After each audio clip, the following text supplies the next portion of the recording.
guys, Pitmaster here. Sensei UFC is back. You're going to learn lessons from this week's UFC Tampa. I was there and there were some lessons to be learned. Some good, some bad. Anyway, okay, let's talk about the first one. Michael Chiesa against Dariush. It was a pretty exciting fight. First round was all Dariush. And he was landing that leg kick. He was lighting him up with his hands. Come to the second round, he started some takedowns, which were weird because that's where Chiesa wanted to be. That's what he was trying to get. He was trying to get a hold of Dariush. Dariush was just moving and kicking and punching and winning from punching and kicking. I mean, winning pretty big. But then Dariush would just do a random shot and a clinch, and it's like it's not where he was. It's not where he should have been in the fight. He ended up clinching up, getting taken down, and then getting choked out by Chiesa, which was a really good fight. I think it was a fight bonus too. But my takeaway from that was, if it ain't broke, why fix it? I mean, even Chiesa after the fight was like, why did he try to take me down? He was doing great standing. I mean, Chiesa maybe could have taken him down. Maybe he could have got him, on his own while Dariush was striking. But the striking was so effective, and then Dariush went in for the clinch, and nobody understood it. So my takeaway from that is, if it ain't broke, don't fix it. If you can beat someone standing in a street fight or in the cage, do it. If you can beat someone just taking them down all the time, do it. Don't worry about striking. Strike your way in, but don't turn it into a striking game. In a street fight, if something's winning, say you got a hold of someone, you're taking them down, don't push them away and then start striking, because then you might get caught or something. So if it ain't broke, don't fix it. Okay, that's lesson number one. Okay, lesson number two, let's talk about Courtney's fight. Courtney McGee, he lost this weekend. Terrible. I feel terrible for him. He'll be back, I'm sure. But my takeaway from it was,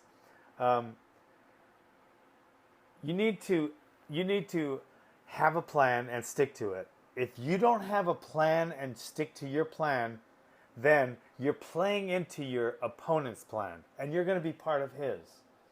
All right? You understand what I'm saying? If you don't stick to your plan, impose your will, then you are going to be imposed by your opponent's will. Okay? Courtney was doing really good in the moving forward in the beginning of the fight. He was landing. I mean, he's usually a slow starter, but he was landing right off the bat really quickly. But then he stopped, and he didn't move back. He didn't move laterally. He just kind of stopped and let Santiago dictate the pace, dictate the direction, dictate the distance, and then dictate the fight. He ended up winning, and it was because there was a point where Courtney was dictating his plan. He was following his plan, but as soon as you stop following your plan, then you're going to be part of your opponent's plan, and that's what happened. So have a plan and stick to it, or you're going to be a part of your opponent's plan. That is rule number two, or lesson number two.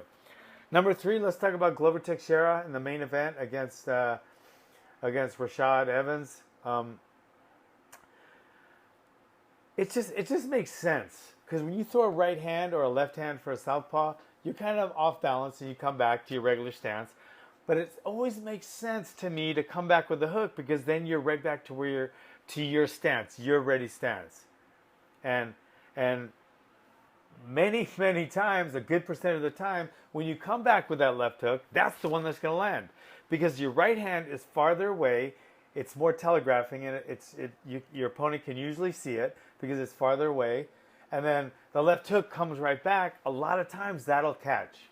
So my lesson number three is follow up with the left hook. And if you're a southpaw, it's the opposite. Follow up with the right hook. Follow up with a lead hook after your combinations. Always close your combinations with a lead hook. Okay? That's my lesson number three. That's all I'm going to do right now. We're almost at 5 minutes. So please subscribe to this channel, because I do these every fight, and I will make you a better martial artist if you watch my videos. I promise. All right? Subscribe and comment. Thanks.